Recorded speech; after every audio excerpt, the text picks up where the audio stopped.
Hello, traders. It is 8:01 a.m. Chicago time on Thursday, the 30th of May, 2019. Thanks for joining me again. Derivatives trading involves substantial risk of loss and is not suitable for all investors. Past performance is not necessarily indicative of future results. This morning, the overall market sentiment is really mixed. There's a slight allocation to risk this morning. The overall market position is that we are climbing a little bit higher. The volume in the extended hours on the S&P 500 is 209,000 currently, which is pretty much back to normal. The overnight high is one tick above yesterday's high in the S&P. The leader today is crude, but it's only up 28 cents, 29 cents. Or 0.48%, followed by the Eurostoxx and then the NASDAQ, which is up 24 points. Again, yes, it's an allocation to risk because we're trading a little bit higher, but we're still inside in the indices, the Russell, the NASDAQ, the S&P. We're still inside of yesterday's range. So I wouldn't get too excited about the risk allocation. Gold is pretty much unchanged, trading at $12.85 and 90 cents. And the Japanese yen is the laggard, down 19 pips. The 10-year note's down 5 ticks. The bonds are down 5 ticks as well. Not much to say there. It seems like the overnight session really had no input, not much to price in, which brings us into today with a bit of a kind of a slow and sluggish trade. This morning we got a bunch of releases early on at the European cash open on the equities. We got inflation rate in Spain, which came in a lot lower, 0.8 versus 1.1. We've got GDP from Brazil, but recently in the last half hour we got wholesale inventories, which came in higher at 0.7 versus 0.2. Higher is more bearish. More inventory is more bearish. It's not off all that much. The prior zero. GDP also came in at 3.1, which is in line with expectations. Prior is 2.2. That's Q on Q. And then we have pending home sales at 10 o'clock Eastern today. Pending home sales. And then we also get crude oil inventories at 11 Eastern, expecting a draw of 857,000 barrels. Gasoline inventories expecting a draw of 528,000 barrels. We get Fed's Clarita at noon, and then this evening at about 7 o'clock p.m. Eastern, we get the GfK consumer confidence out of Great Britain. Several numbers out of Japan, and then the China NBS manufacturing PMI at 9, which could be a mover. So there's a lot on the calendar today, pretty big calendar, and that's what we're coming into. In terms of what could interrupt our auctions, really, it's the 10 o'clock pending home sales potentially, but it's a low tier. It's a low importance, relatively low importance figure. Let's take a look at our... Okay, hang on a second. I have lost yesterday's image of what we had for review. So hang on a second while I reload it. Sorry about that. Here we go. Got to go through these stupid YouTube commercials. It takes about 5 seconds. Oh, Lord. So now they're playing 2 commercials instead of 1. All right, so yesterday, here's what was expected. So in our review segment, the primary scenario, we're opening up in a gap lower at the time of the trader bite. We were looking at 27.88, 88.5. And the primary expectation is we're likely to walk back into 2800, bounce around in there, potentially push into the prior range for responsive buying after breaking out of 3 days of balance. Okay, and so overall, it's that didn't work out. And then the secondary scenario is an attempt to push higher, but really looking for buyers to fail, sellers to step in at the gap mid area, which I think was around 94, and then looking for a push ultimately to 27, this red stock zone right here. 2768.75, that's a key area to test. And if it does not hold that area, and I expected a bounce from that area, if it doesn't hold that area, then 2760 and 2755. Here's what actually happened.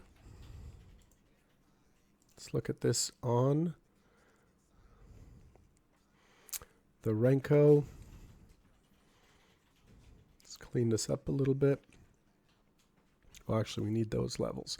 So here's we opened up in an open auction. It looked like it was going to be initiative at first. We had a pretty decent rotation down, and then we canceled that out and we pushed back up to 2792.75. So this is the responsive portion.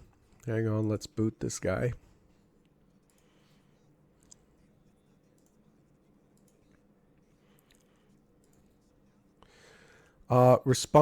It looked like it was this is the responsive portion. It came in later than expected after the first half hour, but when it started to fail through the mid, it looked like the mid test would be a key area. The mid test yielded about 3 points before it pushed back up to the opening print, and then the real selling came in. This was a bit of a shakeout here, not cool.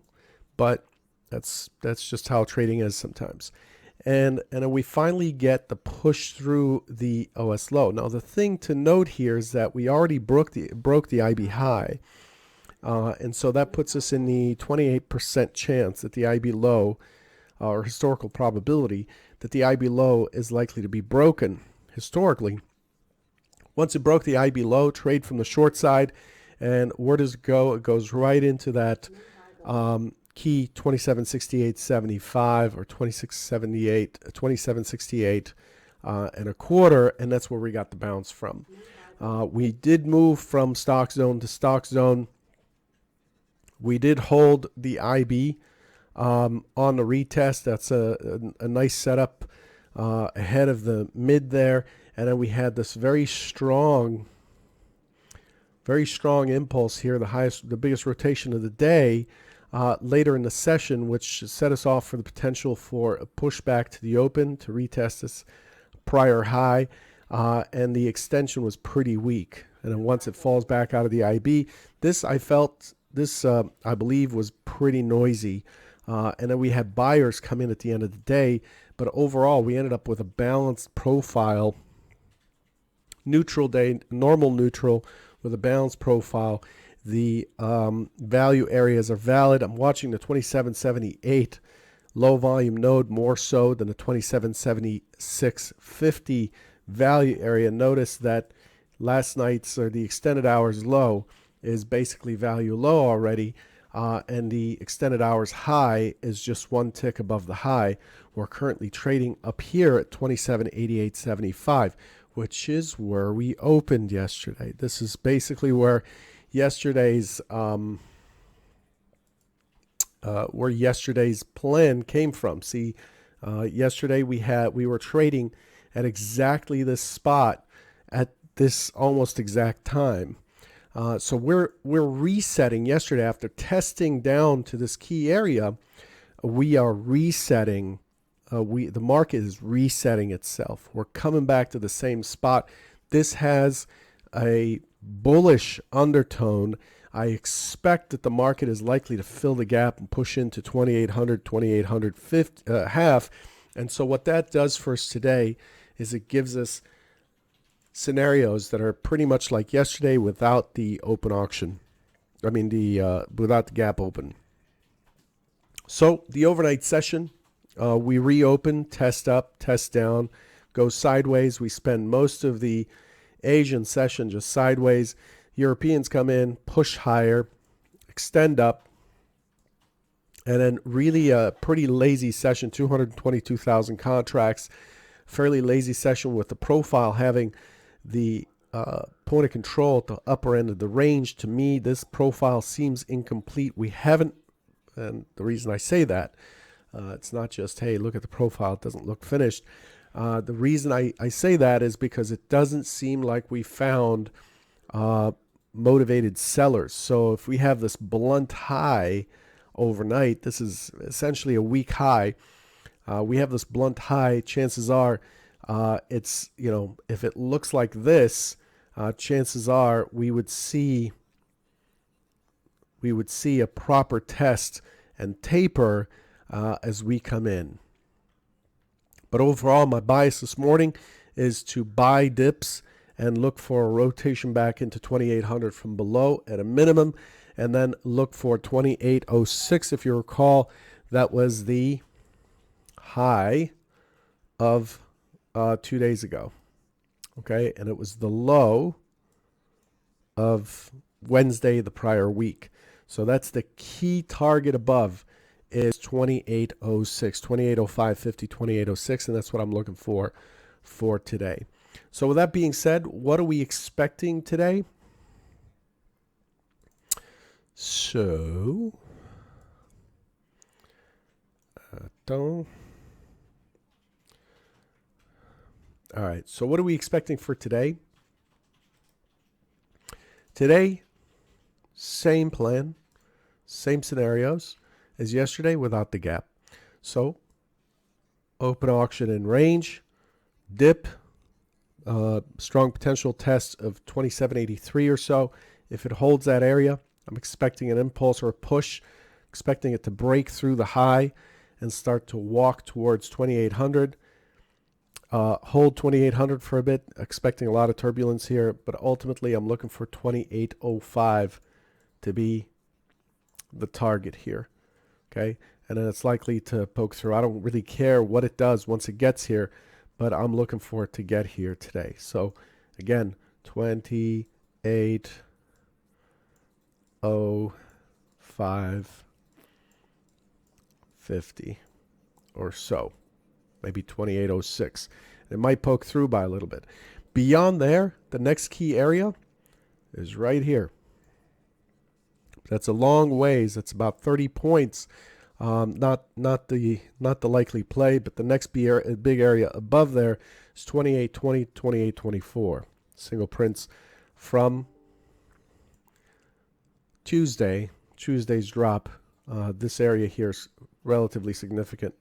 Single prints and so on. All right. So that's the primary scenario.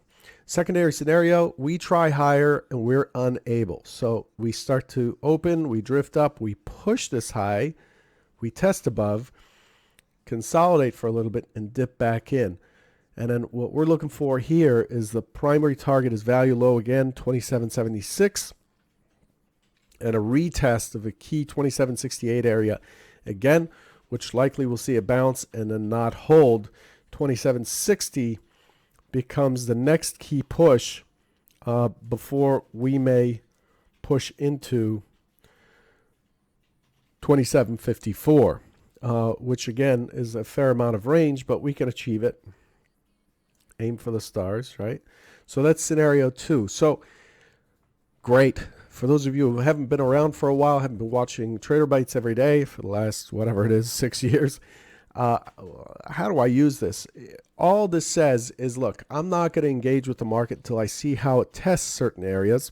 I'm using order flow to see what happens at these areas, and I engage in those areas, right? So once I engage in those areas, let's say the pullback long on scenario 1, I know that I've got to look out for 2793, then I need to look out for 2800, then I need to look out for 2805.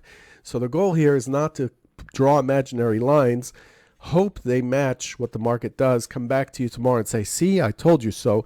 That doesn't make any money. Okay. The goal here is to have a plan for when you have boots on the ground. In other words, you've executed, those boots have orders, and you can relax and just let the trade do its job, or let the market take you out, one way or another.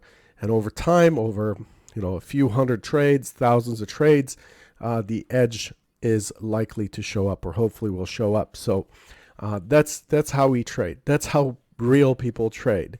Not with a promise that if you follow these plans every day, if you do scenario one and just keep punching away at scenario one, you're going to make money. That's not how things work. Let's take a look at the order flow. Let's look at the full depth of what has happened overnight. These dots are limited to 100 lots only. Volume has really dropped off, so I'm going to reduce this to 50 so we could see more. So overall, you can see the drift overnight. What am I looking for in this kind of X-ray looking screen? It looks like a seismograph or something. What I'm looking for is liquidity in terms of white on this chart. I'm looking for liquidity that remains put, that remains in play into the open. And what that shows is intent, OTF intent potentially. And what we're seeing here is 27.93 through 27.95 is the first key area that we're seeing size. The next key area we're seeing size, and we're likely to see a delay or some fight, is 27.98 to 2800. No surprise here. This is the overnight high, the prior high a day. No surprise here. This is a 2800 figure. Below here, I'm not going to trust or pay attention to this size at 85. Why? Because it's just been put in. It's not something that's carried over from the overnight session. None of this stuff is all the way down to 27.66. We have quite a few bids at 27.66, which are left over from yesterday and carried over and are going through all night. So if we start to push into that area, my expectation is this size is likely to trade through, right? You can get the software, try it out at ctbookmap.pro. This is basically giving you the inside, gives us the inside look at what the order flow is and what the orders have been doing internally. Okay, I'll leave you with those thoughts. Good luck today, and I'll catch you tomorrow morning. Take care.